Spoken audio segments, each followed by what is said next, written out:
Welcome to Have You Read It, the channel where we bring books to life, one summary at a time. Whether you're here for self-help, personal growth, or business inspiration, there's something for everyone.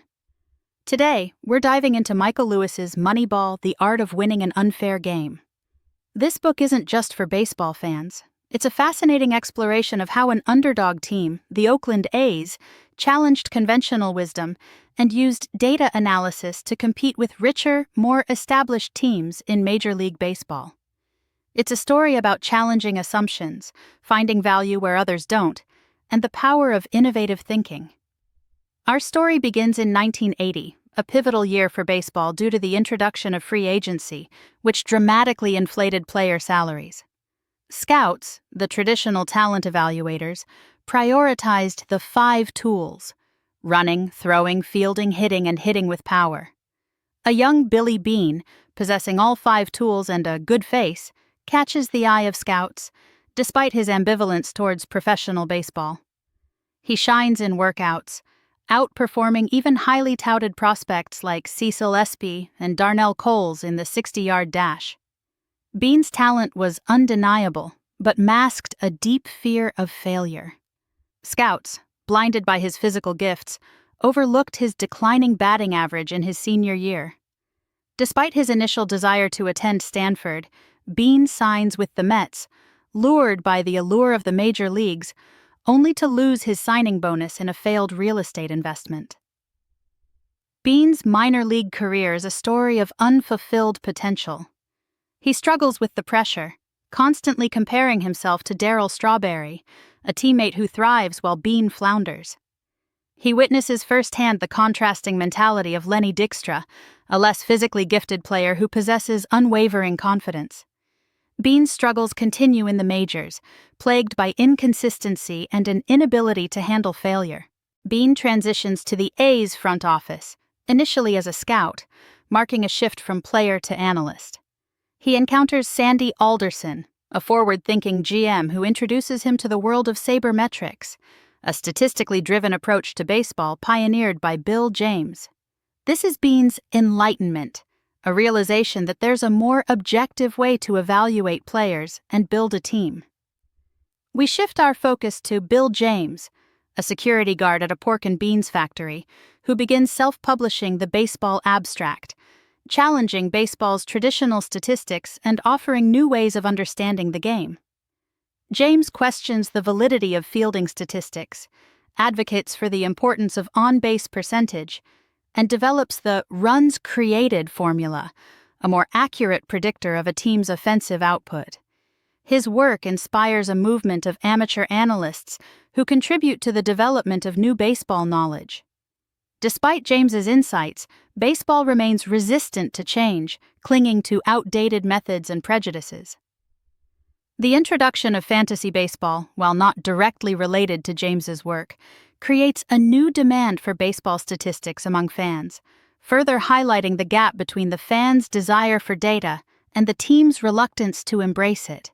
Back in Oakland, Alderson's A's face a budget crisis, forcing them to find a more cost-effective way to compete. They begin implementing James's ideas, focusing on on-base percentage and prioritizing undervalued players. This leads to the 2002 draft, where Beane and his team, armed with statistical analysis, select players overlooked by other teams, prioritizing on-base percentage and plate discipline over traditional scouting metrics. This is exemplified by the selection of Jeremy Brown, a bad body catcher with impressive offensive statistics, much to the chagrin of the team's scouts. The draft is a turning point for the A's, as they acquire a group of undervalued players who fit their new statistical model. They prioritize on-base percentage, recognizing its importance in run production, and exploit market inefficiencies by acquiring players whose skills are underpriced. The loss of star players like Jason Giambi is addressed not by finding direct replacements, but by acquiring a collection of players who, collectively, can replicate Giambi's offensive contributions at a fraction of the cost.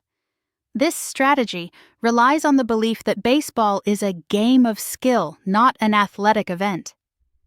Scott Hatteberg, a former catcher forced to play first base due to an injury, becomes a key figure in the A's success.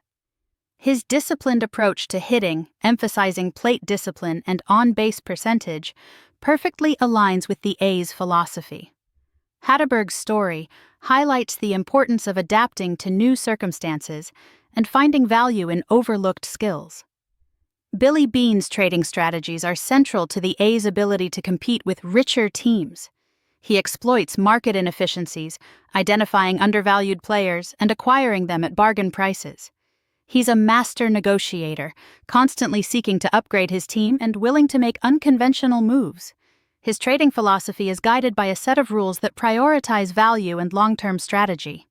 Chad Bradford, a Submariner pitcher with an unorthodox delivery, exemplifies the A's willingness to embrace unconventional talent. Despite his unusual throwing motion and lack of overpowering stuff, Bradford's ability to generate ground balls and limit walks makes him a valuable asset. His story, like Beane's and Hatteberg's, underscores the importance of adapting and finding value where others don't. The A's remarkable 20-game winning streak in 2002 highlights the effectiveness of their approach, but also the role of luck in baseball. Even with a seemingly insurmountable lead, the A's almost lose their 20th game, demonstrating the unpredictable nature of the sport and the human element that can't be entirely accounted for by statistics. Beane's inability to watch his team's games underscores his awareness of the emotional toll of baseball's inherent unpredictability. Despite their regular season success, the A's struggle in the playoffs, fueling criticism from traditional baseball insiders who dismiss their approach. This highlights the limitations of statistical analysis in short series, where luck plays a larger role. The criticism also reveals the resistance to change within baseball, as traditionalists cling to outdated beliefs and dismiss the A's success as an aberration. The book concludes with Beane's near departure to the Boston Red Sox, highlighting the undervaluation of general managers and the spread of the Moneyball philosophy to other teams. The epilogue follows Jeremy Brown's success in the minor leagues, further validating the A's approach to player development. The postscript addresses the backlash against Moneyball from within baseball, highlighting the resistance to change and the religious war between traditionalists and sabermetricians.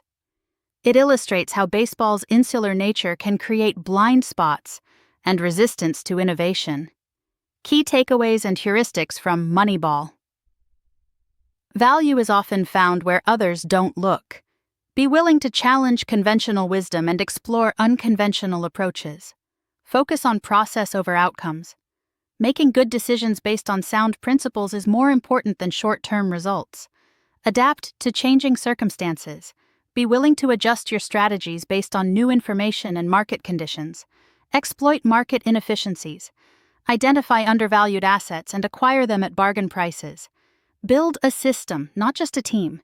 Create a sustainable approach that can withstand the loss of individual players. Thanks for watching. Have you read it? Make sure to give this video a thumbs up and hit that subscribe button so you never miss our next book dive.